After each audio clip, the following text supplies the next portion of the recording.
Magic Leap 1, all the things we still don't know. It's that time of year again, the special season when everybody's favorite mythical creature makes its annual appearance. That's right, it's Magic Leap hardware teaser season. Seemingly once a year, the secretive startup reveals what it's been up to, and on Wednesday it revealed renderings of its latest AR headset prototype. The company even deigned to allow a Rolling Stone reporter to take the system for a spin. But for everything that Magic Leap showed off, the demonstrations and teaser materials still raise as many questions as they answer. There's a whole lot about the Magic Leap system that we don't know, so maybe let's hold off on losing our minds about the perceived imminent AR revolution until we do. But before we get into all the things we don't know, let's take a quick look at the things we do. Magic Leap, the company, was founded in 2011 by Rony Abovitz, the bioengineer who created the Mako surgical assistance robot. He sold the Mako company for $1.65 billion and used that cash to start Magic Leap and fund it through its first 4 years. Today the company is valued at almost $6 billion and has raised $1.9 billion in funding to date, despite having shown little more than high-level animations and a few hardware renderings. The company has spent the past 7 years developing the Magic Leap augmented reality system. Currently in its 9th iteration, the setup has 3 components. The Light Pack is a pocket computer that Abovitz claims is something close to like a MacBook Pro or an Alienware PC, which would be incredible, given its relative size in the renderings. Users reportedly can input commands through either hand gestures or the control module. The Light Pack is wired up to the 3rd component, the goggles themselves. The lightwear goggles reportedly utilize translucent cells that the company calls photonic wafers, which, according to Abovitz, shift photons around a 3D nanostructure to generate a specific digital light field signal.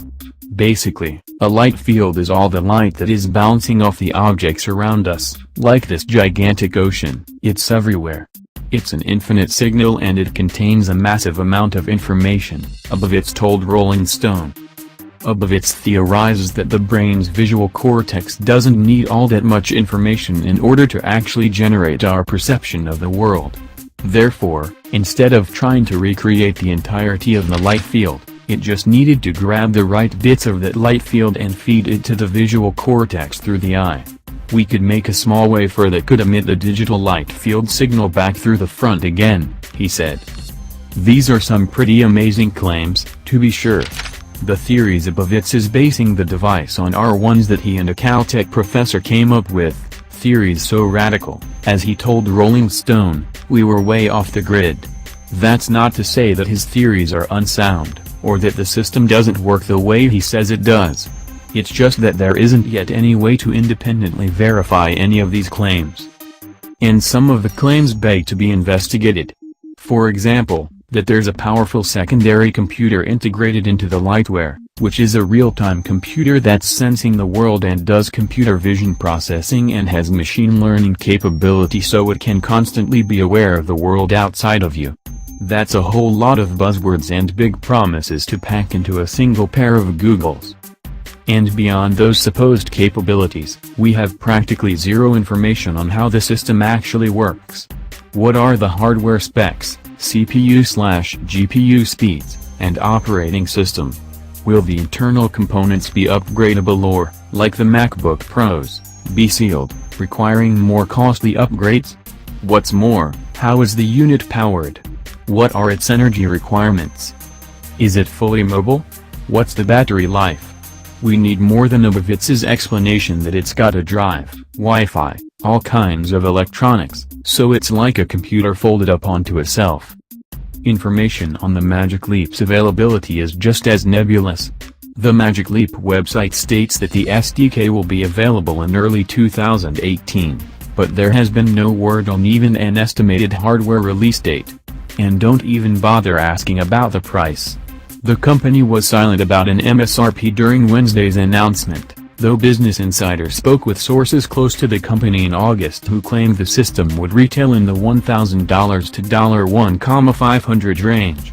But again, those are guesstimates at best. There are also questions surrounding Magic Leap's demo choices. Of all the major players in technology news, why present this huge piece to Rolling Stone and Pitchfork rather than, say, Wired or Connect? It may well be because the former choices command an older, more affluent readership, which are the people most likely to be buying these things first, given their price. Or perhaps, more worrisome, the company hopes to avoid the harsh scrutiny of the entire tech press corps until the product is practically in the hands of consumers. Apple pulled similar shenanigans earlier this year when it provided a single-day review embargo for the experimental iPhone X.